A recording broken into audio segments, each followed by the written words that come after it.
मोनिका गुस्से में अपनी सास से कहती, माँ जी, आपकी हिम्मत कैसे हुई मुझ पर औतर चढ़ाने की। आपने मुझसे काम करने के लिए कहा। आज के बाद ऐसी गलती फिर से मत करना। मैं शहर की पढ़ी लिखी लड़की हूँ, आपकी तरह गंवार नहीं जो यही सब काम करूँ। नहीं समझ गई आप? तभी वहाँ रोहित आकर कहता, अरे बाबा क्या हुआ, कोई मुझे कुछ बताएगा।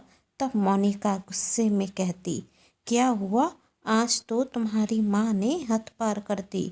मुझसे मुझसे बर्तन साफ करने के लिए कहा रही थी। तभी रोहित कहता, तो इसमें इतना गुस्सा होने वाली क्या बात है, कर दो बर्तन साफ, इसमें परेशानी क्या है। जाओ सिंक में बर्तन रखे साफ कर दो। तब मोनिका गुस्से में कहती, क्या कहा तुमने, मैं और बर्तन साफ करूं? तुम माँ बेटे ना मुझे इस घर की नौकरानी समझ रखा है, और तुम मुझे विदेश से भारत इस घर में इसलिए लेकर आए हो कि मैं इस घर की नौकरानी बनकर रहूं। तुम अच्छे से जानते हो रोहित कि मुझे घर के काम करना बिल्कुल पसंद नहीं, और विदेश में हमने नौकरानी लगा कर रखी थी जो घर के सारे काम करती थी, और जब वह नहीं आती थी तो हम बाहर से ऑर्डर कर कर खाना मंगवाते थे। पर मैंने घर पर कोई काम नहीं किया, तो अब भी मैं नहीं करूँगी नौकर वाले काम। कहते हुए मोनिका वहाँ से चली जाती। तभी रचना जी कहती, बेटा मैंने तो सिर्फ बहू से बर्तन साफ करने को कहा था, मेरा मतलब उसे नौकरानी बनाने का नहीं था। तो बहू खुद को नौकरानी क्यों कह रही है? क्या घर के काम करने से कोई नौकरानी हो जाता है? माँ मैं जानता हूँ, आप परेशान मत होइए, वो क्या है ना, इसकी अकड़ ठिकाने पर नहीं है। चलिए छोड़िए इन बातों को, आप जाकर कमरे में आराम करिए और बर्तन कर सुबह आपकी बहू साफ करेगी। रहने दे बेटा, फालतू में घर में कलेश होगा, वैसे भी सारा काम हो गया, बर्तन रह गए हैं वो साफ करके मैं सो जाऊंगी। माँ मैंने कहा ना, आप कमरे में जाकर आराम कीजिए। क्या आप मेरी इतनी सी बात नहीं मानेंगी? पर बेटा रात को जूते बर्तन घर में नहीं रखते कोई। पर नहीं माँ, आप जाकर आराम कीजिए। कहते हुए रोहित रचना जी को उनके कमरे में छोड़ने चला जाता, और जब अपने कमरे में जाता तो मोनिका मुंह फुलाए गुस्से में कमरे में बैठी थी। तभी रोहित कहता, स्वीट हार्ट नाराज हो गया? पर मोनिका कोई जवाब नहीं देती और मुंह फेर लेती। तभी रोहित कहता, मोनिका मैंने तुमसे कुछ छुपाया है और रखता है, आज वक्त आ गया है कि तुम्हें सच बता दूं। यह सुन मोनिका रोहित की तरफ बड़ी गौर से देखती। तभी रोहित कहता, मोनिका मेरी नौकरी जा चुकी है और मेरे पास इनकम का कोई साधन नहीं है, और तुम तो जानती हो यह घर माँ का है। यदि गुस्से में आकर माँ ने हमें घर से निकाल दिया तो हम कहाँ जाएंगे? बस इसलिए मैं तुमसे काम करने के लिए कह रहा था, पर मैं यह भी जानता हूँ तुम्हारे यह प्यारे हाथ घर के काम करने के लिए नहीं बने।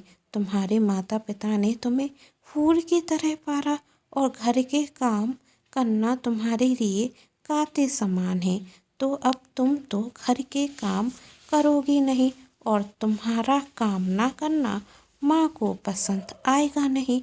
फिर हर दिन घर में कलेश होगा जो माँ को पसंद नहीं आएगा, और आखिरी में माँ कहेंगी, बेटा रोज रोज के झगड़ों से अच्छा है तू घर छोड़कर चले जाओ। तब तुम बताओ हम कहाँ जाएंगे?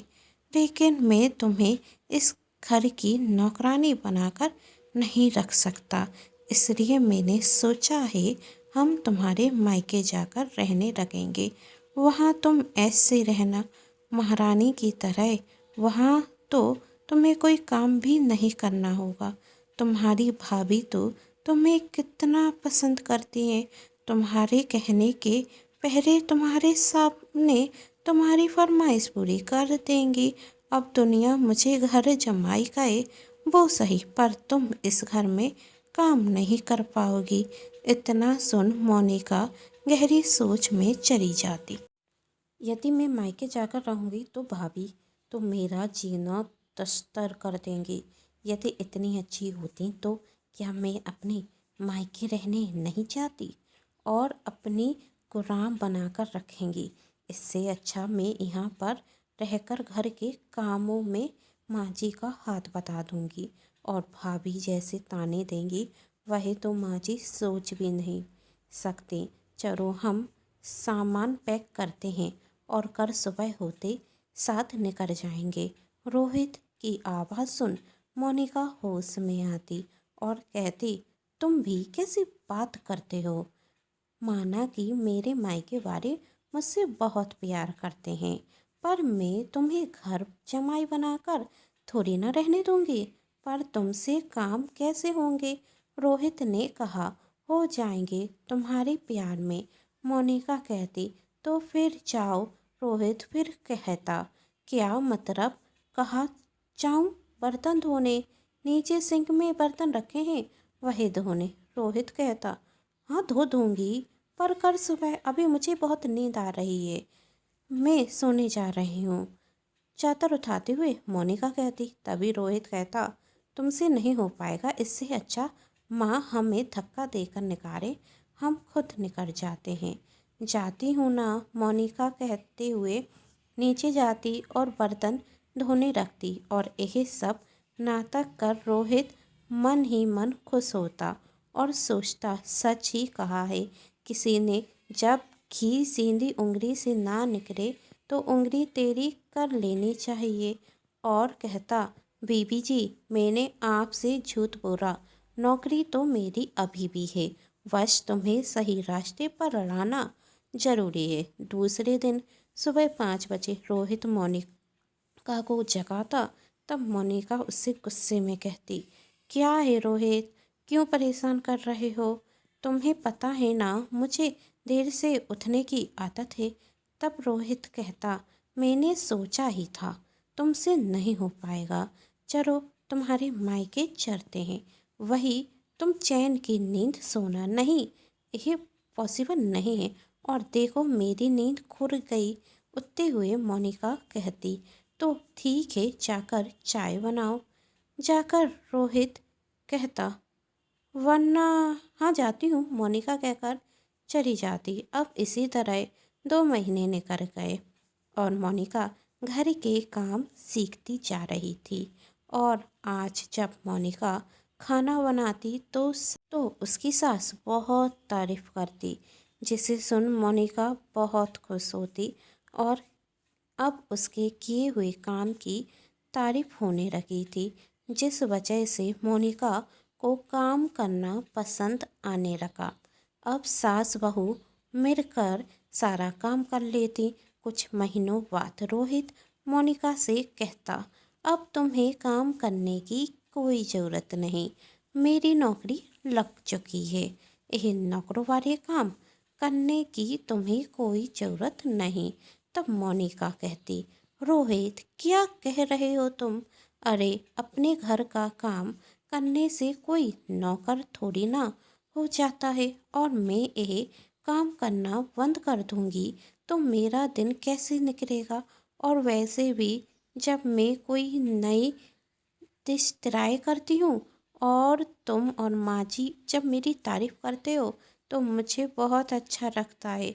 अब मैं समझ चुकी हूँ कि घर के काम करने से हम नौकर नहीं बनते हैं। माँ जी यह सुन रचना जी और रोहित दोनों खुश होते। रचना जी प्यार से अपनी बहू के सिर पर हाथ फेरती और उसे बहुत सारा आशीर्वाद देती। तब रोहित कहता, माँ पूरा प्यार अपनी बहू पर मत रुताइए, और आपकी यह घमंडी बहू जो सुथरी है वह मेरे कारण। यह सुन मोनिका और रचना जी रोहित की तरफ हैरानी से देखते। तब रोहित कहता, मोनिका सच तो यह है, मेरी नौकरी कभी छूटी नहीं थी। तुम्हें सही रास्ते पर लाने के लिए मुझे ये नाटक करना पड़ा। यह सुन वही सब हंस जाते। यदि आप सभी को ये कहानी पसंद आई है तो चैनल को सब्सक्राइब कर कर पास में जो बेल आइकन का बटन है उसे प्रेस जरूर कर दीजिएगा, क्योंकि इसी से मिलती है आप सभी को मेरी आने वाली हर कहानी की नोटिफिकेशन। और कमेंट करना बिल्कुल ना भूलें। कहानी पसंद आने पर चैनल को सब्सक्राइब वीडियो को लाइक एंड शेयर जरूर कीजिएगा। Thanks for watching.